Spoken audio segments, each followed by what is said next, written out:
Senator Ludlam. Thank you, Mr President. My question is to the Minister for Broadband, Communications and the Digital Economy, Senator Conroy. I refer to the statements made by Minister Conroy in Senate estimates hearings on October 20, 2008, in which the Minister said that Sweden, the UK, Canada and New Zealand had mandatory internet filtering systems similar to those now being trialled in Australia. Can the Minister explain why he made this statement in the light of the fact that in not one of those countries is the filtering system mandatory, and in fact the various systems in those countries are entirely voluntary if they exist at all? The Minister for Broadband, Communications and the Digital Economy, Senator Conroy.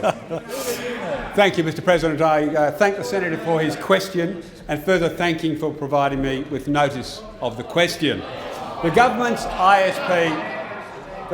ISP filtering policy is one component of the government's comprehensive $125.8 million cyber safety plan. This plan contains a comprehensive set of measures to combat online threats and help parents and educators protect children from inappropriate material. I can assure the Senator that the government will implement the ISP filtering component of this policy in a considered and consultative way. We are aware of technical concerns with filtering technology, and that is why we are conducting a pilot to put these claims to the test. We are happy to have an open debate about these technical issues. ISPs in a number of Western countries, such as the United Kingdom, Sweden, Norway, Finland, France and Canada, have voluntarily introduced ISP-level filtering.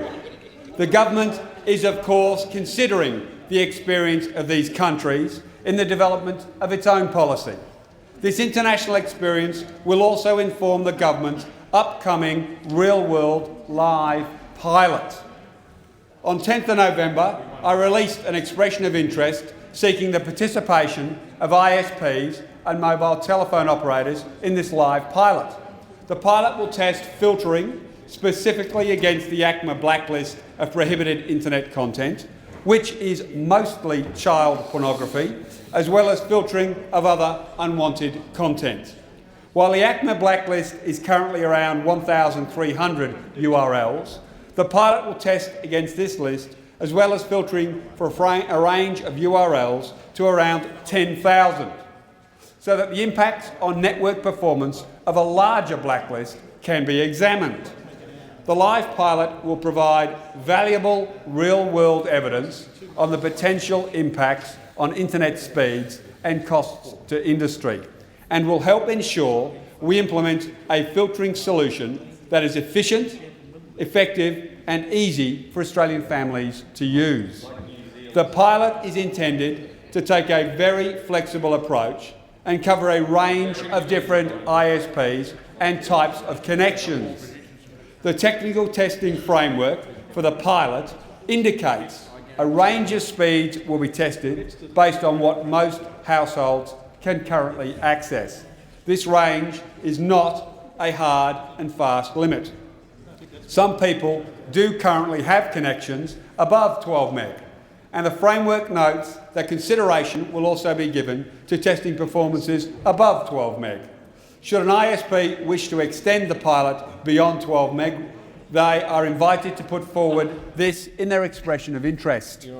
The technical testing framework also notes that costs including upfront costs to acquire and implement the technology and costs to maintain the ISP filtering solutions will be examined during the pilot.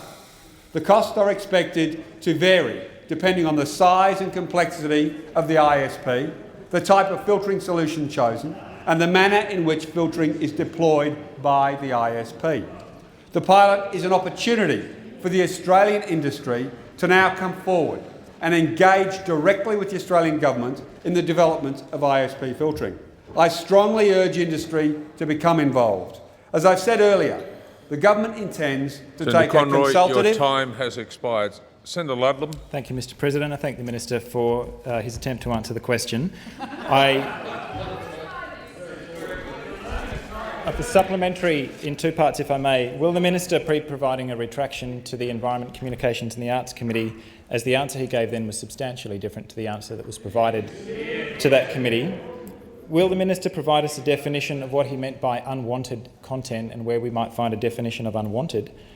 Will the Minister acknowledge the legitimate concerns that have been raised by commentators and many members of the public that such a system will degrade internet performance, prove costly and efficient, and do very little to achieve the government's policy objectives, and furthermore that the government's proposal for dynamic filtering is the equivalent of the post office being required to open every single piece of mail? Senator Conroy. Thank you. The Senator asks a very large range of questions there, which it would be impossible for me to actually answer in 1 minute. So I will happily get you some further information on that very long list of questions. But if I could just again emphasise the fact that we have taken a consultative approach with industry. We've invited them to participate in the trial, and we have asked for the industry to come forward and work with government. That is the basis on which we are progressing. We are seeking to test the claims, and there are many and varied. And that is why we are conducting a live trial.